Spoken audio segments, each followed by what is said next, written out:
Giro de notícias do São Paulo. Lembra do zagueiro Luizão, revelado pelo São Paulo, ainda com o Rogério Ceni junto com o Beraldo? Ele estava livre no mercado e acertou a sua ida para o São Bernardo da Série B. Seu contrato vai ter duração até o final do ano. Vamos ver se ele vai conseguir desempenhar o melhor papel. O contrato do volante Marcos Antônio já está no bid, o novo contrato até 2030. O acordo agora prevê uma multa rescisória de 100 milhões de euros para o mercado do exterior e 900 milhões de reais para o mercado interno. O anúncio deve acontecer a qualquer momento da renovação de contrato, inclusive o Mineiro vai estar nessa renovação, nessa brincadeira de renovação de contrato com o nosso querido Marcos Antônio. Bora falar sobre a volta do Moreira aos campos, deve ser até o final do mês, tá? A gente trouxe informação ontem com exclusividade do retorno dele, falamos também sobre a recuperação que ele vem tendo, ele está na reta final da preparação física e a expectativa é de no máximo até o final do mês ele já estar disponível para o técnico Hernan Crespo. Como o São Paulo, o último jogo do São Paulo no mês antes da data FIFA é em dia 21 contra o Palmeiras, me afirmaram que talvez é bem difícil dele estar disponível para esse jogo, até por conta da concorrência que tem no setor, mas que o retorno dele deve ser programado no mais tardar para abril mesmo, já no primeiro jogo de abril ele já estaria disponível, ele precisaria ainda de alguns dias com o grupo para poder estar entre os relacionados, mas vamos ficar de olho nessa situação. Com o retorno do Moreira, muita gente já pergunta do Cédric, né? E eu posso cravar para vocês que neste momento não há nenhuma possibilidade, saída, indício de uma possibilidade de adeus do Cédric, tá? Pelo menos não neste momento. O Cédric acabou perdendo espaço, é natural, hoje é a terceira opção, tá atrás do Lucas Ramon e também do Mike, agora vai disputar com o Moreira, ainda tem como quinta opção o Igor Felisberto, que é um jogador que o Crespo gosta bastante, mas neste momento não há qualquer movimentação para uma saída do Cédric. Possa ser que no meio do ano, né, se for manter aí esse problema do Cédric não conseguir de fato uma continuidade, ele acaba saindo, mas por hora o Cédric continua dentro do plantel, tá bom? Bora falar sobre o retorno das torcidas nas partidas dos clássicos do Campeonato Paulista. É bem possível, tá, que até o final deste ano seja revogado aquela lei e que a gente possa começar a ter torcida visitante nos clássicos de São Paulo. É óbvio que ainda não vai ser algo de 50-50, vai ser algo gradativo e ainda sob algumas demandas. O projeto que quer revogar a torcida única em São Paulo prevê ali uma duração de entre 30 a 90 dias para testes. A Anatorg articula junto a órgãos públicos e entidades do futebol a revogação dessa lei, que está em vigor desde 2016, após a recomendação do Ministério Público e adotado pela Federação Paulista de Futebol. O projeto não prevê o retorno imediato do modelo meio a meio, mas aí aos poucos vai mantendo essa questão. A ideia é que colocar algumas medidas aos poucos para que isso aconteça no fim das contas. A ideia seria a vinculação obrigatória do ingresso ao CPF do torcedor, a rastreabilidade total das entradas, vendas de ingressos do visitante restrita a sócio e torcedores e modelo semelhante ao já utilizado em jogos recentes de Corinthians, Flamengo e em outras partidas realizadas em Brasília. Um dos pilares do documento é a defesa do torcedor como parte ativa do processo. Para a Anatorg, decisões sobre o futebol não podem ser tomadas sem ouvir quem frequenta os estádios, então por conta disso a tendência é de ainda em 2026 a gente já começar a ter na prática o retorno das torcidas visitantes em clássicos na capital paulista. O que você acha dessa história? Quero saber a sua opinião aqui nos comentários. Para a gente só fechar o nosso giro de notícias, houve um afastamento oficial da Belinha, da diretora do feminino. Vocês vão lembrar que ela era braço direito da Mara Casares e ela pegou o cargo da Mara Casares nesse momento, após ela ter prestado depoimento para o Ministério Público de São Paulo. Ainda não há uma declaração oficial do motivo, mas logo após ela ter dado depoimento para o Ministério Público, tem esse afastamento da Belinha. Vamos aguardar as cenas dos próximos capítulos. Por hora, o Toninho, que era braço direito do Dedé e agora assumiu a diretoria do Social, por hora ele continua. Mas prometo ficar de olho nessa situação para a gente ver de fato o que aconteceu nessa história cabeluda aí. Belinha tá fora aí, pelo menos por enquanto, tá afastada do seu cargo. Vamos aguardar. Beleza? Bora trazer 3 informações importantes. A primeira surgiu nas redes sociais, até perguntaram lá no grupo de membros, sobre a possibilidade do próprio Pablo Maia de se tornar reforço do Fluminense. Pelo menos neste momento não há nenhum indício disso, tá? O Pablo Maia, por mais que ele não tenha sido titular na partida contra o Palmeiras, em tese, tenha perdido espaço para o Luan, que foi a opção do técnico Hernan Crespo, e o Pablo Maia está tendo algumas dificuldades de se enquadrar nesse sistema de jogo, nessa marcação individual do técnico Hernan Crespo. Pelo menos neste momento não houve um contato oficial do Fluminense pelo Pablo ou de qualquer outro clube no futebol brasileiro agora. É importante trazer que a janela de transferências para o mercado brasileiro, para jogadores que atuaram nos estaduais, ainda está aberto. Então, até o dia 27 de março, essas negociações podem acontecer e o Pablo Maia pode acabar se mudando para qualquer outro clube no futebol brasileiro, mas neste momento não há nada oficial. Pausa de 5 segundos para pedir a sua ajuda ao nosso canal com o seu like e se inscrever se ainda não for um inscrito. Quem tem de fato negociações com o Fluminense é o meio-campista Alisson. O atleta foi procurado pelo Fluminense, o Fluminense fez uma proposta oficial ao São Paulo para a liberação do atleta por empréstimo gratuito, pagando 100% dos salários. A ideia do Fluminense é pegar esse empréstimo, a opção de compra ser de 2,5 milhões de euros ao término desta temporada, e caso o atleta jogue contra o Fluminense, ou aliás, contra o São Paulo vestindo as cores do Fluminense, o Fluminense teria que pagar 2 milhões de reais ao São Paulo para que isso acontecesse. As conversas estão caminhando bem, o São Paulo ainda está tentando alguma compensação financeira para não sair de mãos abanando desse negócio.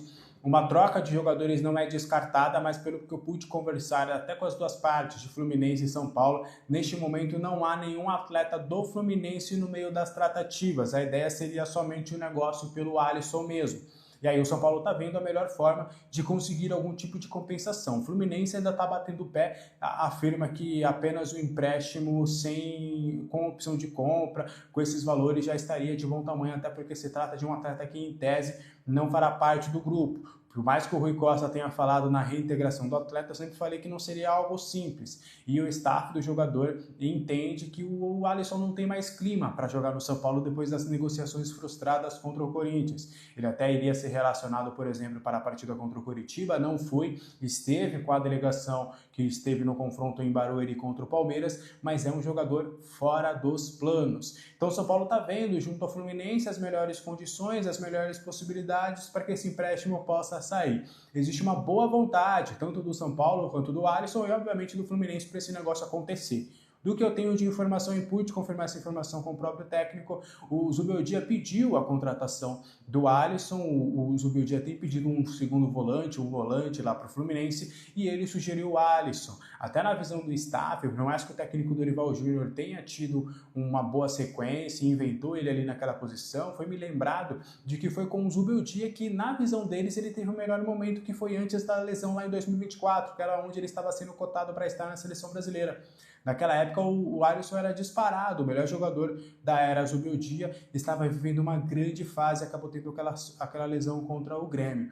Então, o staff entende que é o melhor caminho, já houve o contato entre Zubeldia e Alisson, um papo bem legal, amistoso. O Alisson se mostrou disposto a jogar na equipe do Rio de Janeiro e quer que esse negócio aconteça. Vamos aguardar as cenas nos próximos capítulos para entender de fato se o São Paulo vai acabar cedendo e apenas a liberação do atleta por empréstimo, um atleta que ganhar pouco mais de 580 mil por mês, ou se vai conseguir algum tipo de compensação com o Fluminense. Se vocês me permitem uma opinião rápida, acho que não tem mais clima para o Alisson. Por mais que é uma negociação sem custos, eu acho que o São Paulo está no direito de tentar algum tipo de compensação financeira, quem sabe vai ganhar algum jogador. Se não for um jogador do profissional, quem sabe até um jogador da base. Acho que qualquer custo, como taxa de empréstimo, é benéfico. Mas se você vê que há uma certa dificuldade do Fluminense de arcar com qualquer situação, faz o seguinte: libera. Não tem clima para o Alisson continuar no São Paulo, não tem clima para ele vestir as cores do São Paulo. Ele conseguiu, com essa atitude de querer forçar a ida para o Corinthians por conta do Dorival, basicamente manchar a sua história com o São Paulo. Ele não era ídolo, mas era um jogador querido, era um jogador que teve o seu nome gritado pela torcida. No momento mais difícil da sua carreira, o São Paulo esteve estendendo a mão a ele. No momento difícil da carreira, onde ele estava muito bem cotado para a seleção brasileira, que ele teve uma lesão grave, estava lá os torcedores do São Paulo o apoiando, estava lá a diretoria de futebol, mesmo na lesão, oferecendo uma renovação salarial para o atleta. Então, um clube que fez de tudo por ele, ele simplesmente ignorou isso para jogar no maior rival por conta do papai do rival. Então agora, meu irmão, que ele vá para onde quer que seja e não esqueça, tá? Como a gente pode dizer, não é raiva do torcedor são paulino, né? Podemos dizer, ranço do torcedor são paulino pega, tá, Alisson? Não esquece do que tem acontecido depois da carreira do Caio Paulista.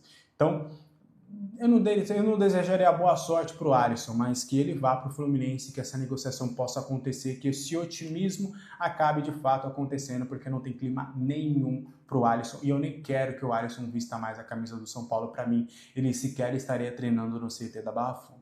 O que você acha disso tudo? Quero saber a sua opinião aqui nos comentários. E para fechar, no último dia de janela de transferências, né, é normal, é de praxe, e eu estou contando essa história, eu conto mais essa história para os membros, mas acho que é legal a gente contar essa história aqui.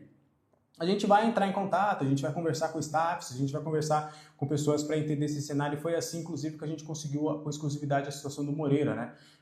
Conversando ali, entendendo ali vários cenários, perguntei sobre várias situações, porque vai que a gente consegue pescar alguma coisa.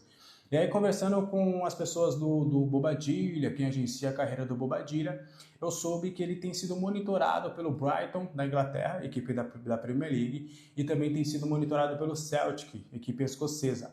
Obviamente, não teve proposta oficial, a janela de transferências na Europa está fechada, só que existe um otimismo bem grande para que na janela do meio do ano, na Copa do Mundo, ele possa se valorizar na Copa do Mundo e possa pintar alguma coisa interessante pro Bobadilla. Então é um jogador que está sobre olhares aí do mercado externo, um jogador jovem. O Brighton até tem ali uma certa tradição de contratar jogadores paraguaios. O Enciso, por exemplo, estava há pouco tempo lá. Então é um mercado, o Brighton é um clube que gosta bastante de olhar o mercado sul-americano, jogadores sul-americanos. O Caicedo, antes de ir para o Chelsea, também era um jogador que começou por lá. Então é bem possível e bem plausível, tá, que possa pintar uma proposta no meio do ano aí para o Bobadilla. E essas são duas das equipes que estão monitorando, que estão de olho, que entraram em contato com o staff, não com o São Paulo, só para entender as situações, entender. É só uma consulta natural, tá, gente? Mas eu acho importante a gente trazer esse ponto, que é importante. O Bobadilla já está sendo visado ali para o mercado externo. Acho que o Bobadilla é uma venda praticamente certa no meio do ano, tá? Eu acho que ele pode se valorizar com a Copa do Mundo, acho que pintando uma boa oferta, sei lá, acho que dá, 10 milhões de euros é uma boa oferta para o Bobadilla, não lembrando que o São Paulo só tem 60% dele, tá? Então o São Paulo ficaria com 10 milhões, ficaria com 6 milhões de euros. Rapaz, eu acho que o São Paulo vai ter que tentar vender por mais um pouquinho o Bobadilla, hein? Porque só 60%, São Paulo pagou 10 milhões de reais para o Cerro Porteño, e eles têm ainda 40%, se eu não me engano, ou é 30% e 10% do Bobadilla, é algo nesse sentido. Mas o São Paulo mesmo tem 60%, então teria que vir uma boa grana aí para você negociar o Bobadilla, que tem sido titular, peça importante do Crespo, então acho que tem que ser por uma boa grana. O que você acha disso tudo? Quero saber a sua opinião nos comentários. Este foi o vídeo de hoje, espero que você tenha gostado. Qualquer dúvida, os comentários estão abertos. Conto com o seu like, com o seu hype, inscreva-se nesse canal. Bora, tá? O São Paulo só joga no dia 12 contra a Chapecoense no Canindé. Escolheu o Canindé, né? Quer dizer, aí você fala, nossa, vai ter praticamente 10 dias de folga, né? Porque jogou domingo, volta só no dia 12. Não, gente, já tem 3 dias de folga, já são pelo menos 3 dias perdidos de treinamento. Aí você vai ver o time em campo, nossa, parece que esse time não treina. Não parece. E aí não tem cobrança, não muda nada, né, gente? A cobrança no São Paulo é uma coisa que não existe mesmo. E aí, lá internamente, eles estão achando que vai ser sensacional para recuperar jogador, reequilibrar a parte física do elenco, que não teve pré-temporada. No departamento médico do São Paulo tem 3 jogadores só, 3 jogadores. O Rian Francisco, o Luca e o menino da base, o Paulinho. O Luca não teve uma lesão propriamente dita, mas ele fez uns trabalhos separados, com carga reduzida, estava com desgaste muscular. O Paulinho é um menino lá de Cotia, teve um estiramento ligamentar no joelho esquerdo durante a final da Copinha e não fez cirurgia, está se recuperando. E o Rian Francisco, que rompeu o ligamento, né, no ano passado, treinando no CT, tem uma previsão que ele pode demorar cerca de 7 semanas para estar pronto para jogar, começou o processo de transição, ou seja, não está no departamento médico mais, foi para o departamento, já está fazendo os trabalhos no campo. Estou com muita expectativa aí para ver como é que vai ser a volta do Jean Francisco. Espero que ele tenha se recuperado, volte recuperado, assim como o Caleri voltou, né? O Caleri rompeu o ligamento e depois voltou, o Caleri voltou contra o São Bernardo, contra o Primavera, ele está jogando super bem. Clássico que é bom, não decide nada, mas pelo menos não voltou, não sentiu a lesão. Olha só, segundo uma reportagem do UOL, a gestão do Casares ignorou, fez vista grossa para vários alertas vermelhos que recebeu do departamento jurídico do clube em relação àquela empresa FGO lá, Marketing Eventos, que está processando o São Paulo, né? O departamento jurídico do São Paulo, olha só, mostrou para o Casares que a falta de experiência, o histórico de mercado e a falta de lastro patrimonial e financeiro dessa empresa poderiam causar sérios danos à reputação do clube. O departamento jurídico avisou. Pelo menos 3 relatórios o departamento jurídico enviou para as diretorias e alertando sobre um enorme impacto negativo que o contrato com essa empresa poderia trazer ao São Paulo. Lembra, né? Um monte de suspeita, o Massis cancelou e agora essa empresa aí está processando o São Paulo. O que eu fico pensando, ou seja, se o São Paulo perder o processo, vai ter um prejuízo maior ainda. Então tem a ver lá com a área social, tem a ver... É inacreditável o que esse cara fez com o São Paulo, gente. O que esse presidente fez com o São Paulo é inacreditável, cara. É inacreditável. Lembrando sempre, até agora nada foi provado em relação às gravíssimas denúncias que ele está sendo investigado pela polícia, né? Pelos todos os problemas lá envolvendo casos tenebrosos de envolvimento com supostos crimes. Os indícios são muito fortes. Mas independente de qualquer coisa, o que esse cara fez para o São Paulo, a destruição que ele causou no São Paulo. E aí, o que acontece? O Massis, ele oficializou, agora faz pouco tempo, nas últimas horas, nomeou novos assessores da presidência. Essa lista tem opositor ao Casares e tem também gente ligada ao Casares. Esses novos nomes vão atuar no setor administrativo, financeiro, jurídico, de orçamento e controle, relações institucionais, patrimônio e relações internacionais. Nessa área administrativa, Osmar Correia da Silva e Temístocles de Almeida Júnior. No setor financeiro, Adilson Alves Martins. Na assessoria jurídica, José Roberto Opsi Blum. Já na área de orçamento e controle, Dauro Speranzini e Flávio Marques, que é um cara seríssimo, que a gente fez até uma live com ele. Relações institucionais, Luiz Geraldo Santana e Luiz Schouf vai para a área de patrimônio. Relações internacionais, Gabriel Aidar Abolchar. Tem opositor criticando, dizendo que tem um monte de nome aí, inclusive o Aidar, né, parente do Aidar, aí, com o mesmo sobrenome do Aidar. Os opositores estão dizendo que o Massis está mudando para não mudar nada. Tem muita gente já criticando esses nomes aí que ele colocou, que é do mesmo grupo do Casares, os caras que quando o Casares saiu andavam dando risada nos bastidores, sabendo que nada ia acontecer com eles. E tem esses nomes da oposição, como o Flávio Marques, que é notoriamente para nós um cara seríssimo. Agora, eu prefiro esperar para analisar o quê? Analisar resultado. Porque se tiver resultado, não importa se é da oposição, situação, não importa. Precisa mostrar resultado. Até agora a gente viu algumas mudanças benéficas para o clube, mas ao mesmo tempo também a falta de cobrança continua, renovação de contrato com jogador veterano continua, renovação de contrato com jogador até 2030, folgas, continua. Vários problemas continuam no São Paulo, por isso que é sempre bom a gente ficar de olho.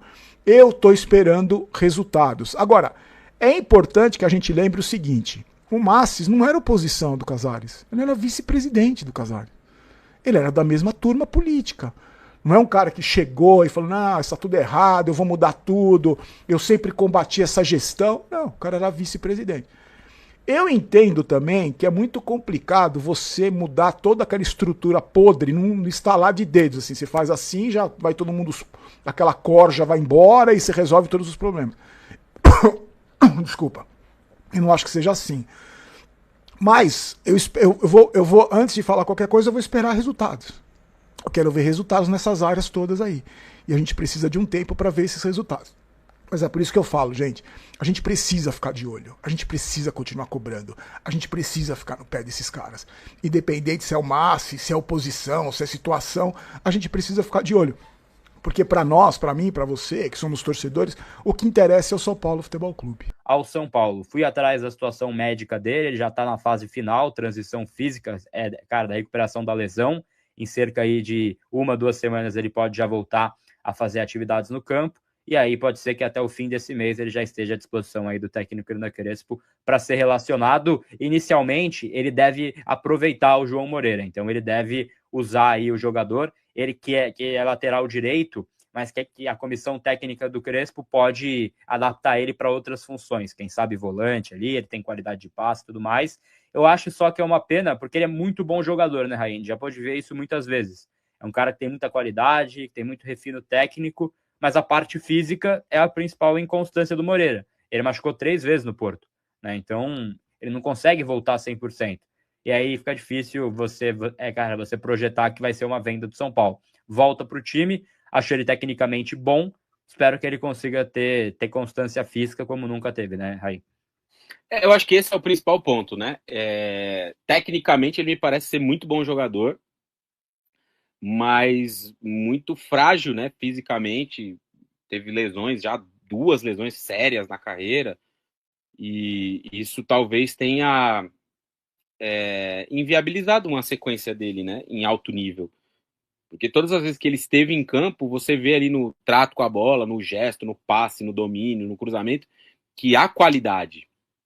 A questão é sequência, conseguir fisicamente suportar jogos, 90 minutos. Eu lembro o São Paulo e Cruzeiro, foi até um jogo que o São Paulo ganhou, jogou muito mal ano passado, o ano retrasado, né, acho que era com o Zubeldia ainda, foi 1-0 pro São Paulo fez um gol, teve um jogador a mais durante muito tempo e ainda assim foi amassado pelo Cruzeiro, acho que foi 2-0 na verdade esse jogo. Foi no ano retrasado, porque no ano passado São Paulo e Cruzeiro empataram no Morumbi 1-1, que foi o jogo ali que meio que começou a arrancada do Leonardo Jardim. E naquele dia ele sai jogando e ele sai no primeiro tempo ainda do jogo. Muito mal naquela ocasião. E na maioria das vezes que ele entrava em campo, você via ali que tinha qualidade, mas estava faltando algo. Então, assim, não sei se depois dessa aventura mal sucedida aí de 1 ano e um pouquinho em Portugal, ele vai conseguir demonstrar isso que a gente imagina, espera que ele possa. É uma incógnita total. O Moreira, para mim, é um pouco de um jogador imaginário, assim. Porque a gente olha e enxerga a qualidade, mas você não vê constância, consistência para ele estar em campo. E, cara, sem físico, hoje em dia é impossível jogar futebol. Não dá, não tem a menor possibilidade. Principalmente nessas posições aí que ele se dispõe a jogar, né? Lateral direita, que hoje acho que não é muito uma questão. São Paulo tem 3 laterais direitos, mas mais no meio campo, onde há uma oferta menor aí de jogadores para essas posições dos volantes. Então, assim, se ele conseguir um equilíbrio físico e consistência, eu acho que ele tem tudo para jogar. Mas precisa chegar lá e ele não demonstrou até aqui isso ao longo da sua ainda muito curta carreira, né? Infelizmente, porque me parece ser um jogador bastante promissor. Lembro do Rogério falar muito bem dele, né? E você pode ter qualquer crítica que você queira ao Rogério como jogador, como técnico, mas de jogador ele conhece. Quando ele fala que um cara é bom, dificilmente ele erra, cara. E ele elogiava bastante o Moreira, né? Então a questão dele é mesmo física, né?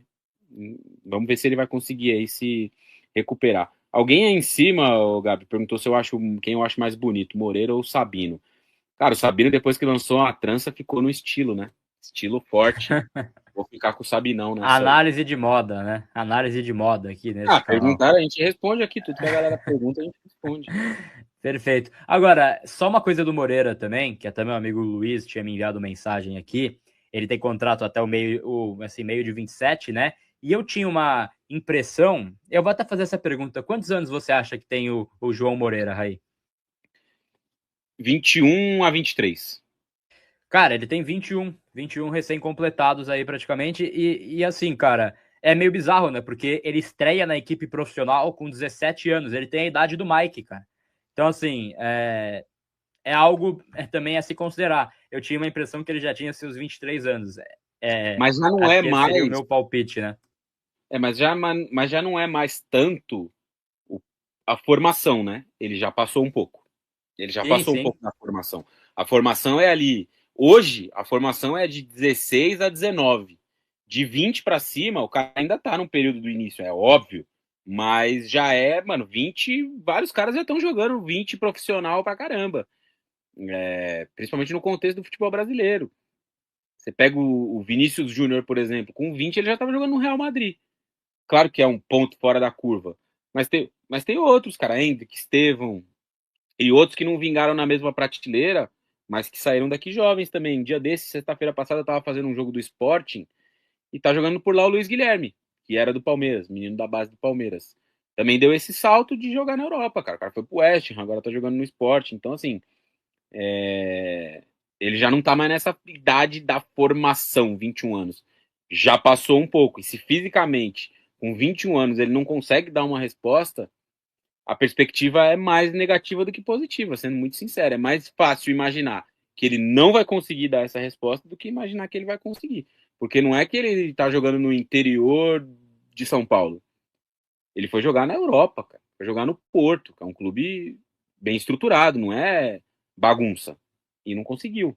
Então, assim, torço muito para que ele consiga, porque é um menino que eu vejo muita qualidade, mas qualidade sem físico não dá jogador. Então, torço muito para que ele consiga, mas, sendo muito sincero, eu não acredito, não. Então, é algo assim, ele foi titular com 17 anos, né, do time do Ceni. Eu acho que você, assim, cara, é algo a ser avaliado. A questão física é sempre um ponto, mas eu não acho que você possa desistir rápido, entre aspas, de um jovem que tem só 21 anos, né? Ele tem ainda um certo caminho, né? E eu espero que ele possa mostrar constância. Agora, essa posição fica lotada também. Você tem Lucas Lamon, você tem Mike, você tem Cédric Soares, aí você tem Felisberto vindo da base, tem o próprio Mailton emprestado, e aí vira mais um para essa posição. Acho que o Cédric vai rodar nessa história aí, viu, Ray? Ah, tá ruim para ele, né? Ele tá cada vez menos prestigiado, vai. Se a gente puder dizer assim, né? Tá cada vez com menos espaço. O Lucas Ramon acho que chegou muito bem. O Mike é um projeto de muito bom lateral. Então tá cada vez mais difícil, né? Mas a questão aí para ele também é uma possibilidade de jogar no meio, né? Que eu vi muita gente falando sobre. Então acho que poderia ser uma possibilidade também. Até foi uma questão que na época o Rogério destacou, essa polivalência dele. Ele chegou a jogar na esquerda também. Chegou a jogar alguns minutinhos na lateral esquerda. Necessidade ali, contexto de jogo, né? Mas talvez no meio campo ele possa brigar um pouco mais. Mas a questão aí essa briga, essa questão física, perdão, ele conseguir se recuperar, e aí não é pessimismo, né? Ele comentou que você é muito pessimista. Gente, é a avaliação de cenário, né? Não dá pra gente ficar aqui, tudo é lindo, maravilhoso e o mundo é cor-de-rosa. Não é, gente. Qual é o cenário do Moreira? Um jogador que tecnicamente mostrou bastante qualidade, bom trato com a bola no pé, bom cruzamento, bom passe, boas escolhas, né? Vou repetir o que eu já disse. E qual foi o ponto negativo dele na passagem pelo São Paulo? Físico. Ele não conseguiu jogar. Não conseguia ter uma sequência de jogos. Em Portugal, ele jogou pouquíssimas partidas em um ano. Isso quer dizer que o moleque não serve, não tem condições dele virar jogador? Não, mas a perspectiva, infelizmente, diante desse cenário, ela é mais positiva do que negativa, gente. 21 anos ele tem, não tá começando agora. E ele demonstrou fragilidade física em boa parte do tempo que ele vestiu a camisa do São Paulo, com o Rogério, com o Zubeldia, com o Carpini. Aí ele sai, não consegue jogar. Não é que ele saiu e, pô, foi bem pra caramba lá no Porto, jogou bastante, assim, teve uma sequência de jogos e agora ele tá voltando porque o contrato acabou e o Porto não quis comprar ou por qualquer outro motivo. Ele tinha contrato até quando lá, Gabi? Até o meio do ano, até junho. Então, se o clube não quis que ele ficasse lá no Porto B até o meio do ano, um bom sinal não é, né, gente? Pelo amor de Deus. Aí não é uma questão de ser otimista ou pessimista, é a questão de ser minimamente inteligente de conseguir analisar um cenário. Não dá pra gente ficar aqui também, não, vai ser do caramba o Moreira, vai jogar muito, vai ser o novo Cafu no São Paulo. Calma, pode ser que seja. Mas a gente tá avaliando o que foi até aqui essa construção da carreira dele. a construção da carreira do Moreira mostra muitos problemas físicos. A gente vai observar se ele vai se recuperar. Ninguém aqui está cravando que ele não vai dar certo, que ele não vai funcionar, que não tem como ele ser jogador. A gente vai avaliar, mas a gente tem que dizer a verdade. Hoje, pelo que ele jogou, fisicamente ele é um jogador frágil e é difícil de esperar que alguém frágil fisicamente no futebol atual